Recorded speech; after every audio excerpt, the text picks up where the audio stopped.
I made $100,000 on YouTube, and nobody knows what I look like. Well, until now. No showing my face, no camera, no personal brand, just faceless channels, the right niche, and a research system I spent 5 years building. Make sure you watch until the end, because I'm going to tell you one niche to stay completely away from. It got all of my channels deleted, and it's a niche a lot of people in YouTube automation are either already in or thinking about. 5 years ago, I started a faceless YouTube channel about the NBA. Called it NBA All-Stars.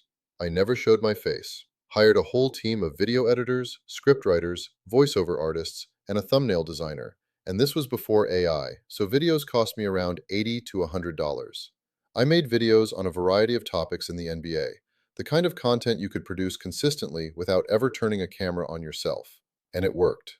That one channel made $40,000. Not because I got lucky with a viral video, because I figured out early on that the research phase was where everything was won or lost. I wasn't guessing at what to make. I was studying what the algorithm was already pushing in that space, finding the videos that were massively outperforming relative to the channel size, and building from that foundation. Every video started with research. What titles were getting clicked? What thumbnails were stopping the scroll? What topics had proven demand? Once I understood the model, I built more channels. The next one was an animal channel. Animal World. And what I noticed almost immediately was that dog content was massively outperforming everything else. Not cats, not wildlife, not exotic animals. Dog bites, most dangerous dog breeds, topics like that were what the algorithm kept pushing in that niche. So I stopped spreading the content across every animal category and went deep on what the data was showing me. That channel made $20,000, not because dogs are a better niche, but because I paid attention and doubled down instead of spreading thin. Then I built three more channels. Different niches, same process. The celebrity niche did particularly well. High RPM, broad audience, strong search volume. Those three channels made up the remaining $40,000. Five channels total. $100,000 over 5 years. All faceless, all voiceover.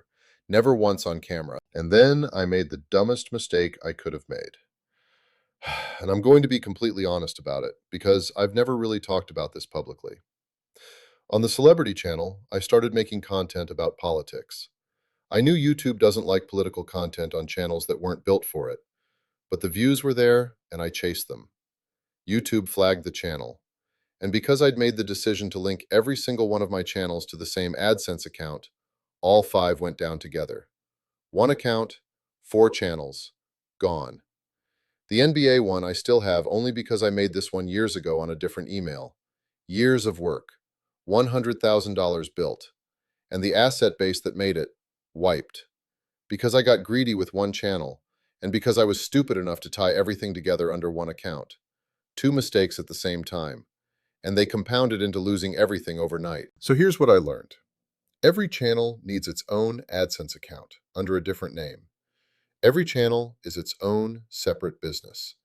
You never link them because one bad decision on one channel should never have the power to destroy the others. Treat each one like it's completely isolated, because the day something goes wrong on one of them, you'll be incredibly glad you did. And the niche lesson?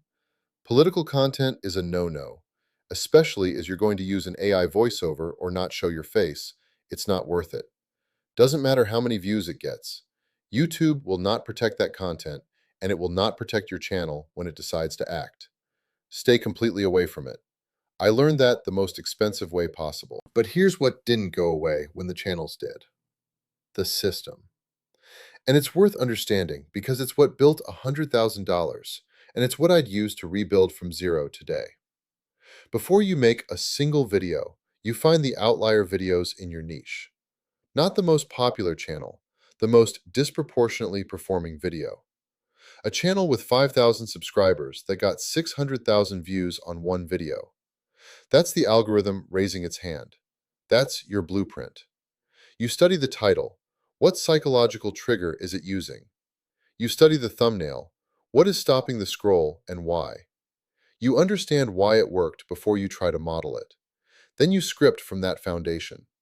Strong hook in the first 3 seconds. A body that pays off what the hook promised. A closing CTA that chains the viewer into your next video. because session time is a ranking signal, and most creators throw it away. That process is what built everything across those 5 channels. And it's the exact process I turned into Outlier, a tool built specifically for YouTube automation research. It finds the outlier videos automatically, scores them by how hard the algorithm pushed them, generates title variations ranked by predicted click rate, tests your thumbnail against real competition, and builds your script from the research you've already done.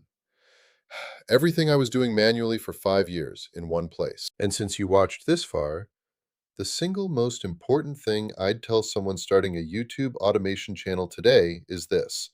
Before you pick a name, before you set up the channel, before you think about editing, find 3 outlier videos in the niche you're considering. 3 different small channels, 3 disproportionate performers. If they exist, the niche has a ceiling worth chasing. If they don't, move on before you've wasted a month finding out the hard way. That filter alone would have saved me a lot of wrong turns in year 1. If you want to run that research process without doing it manually, Outlier is linked in the description. Go try it today. And if you want to see exactly how Outlier works, then click the video that appears on your screen now.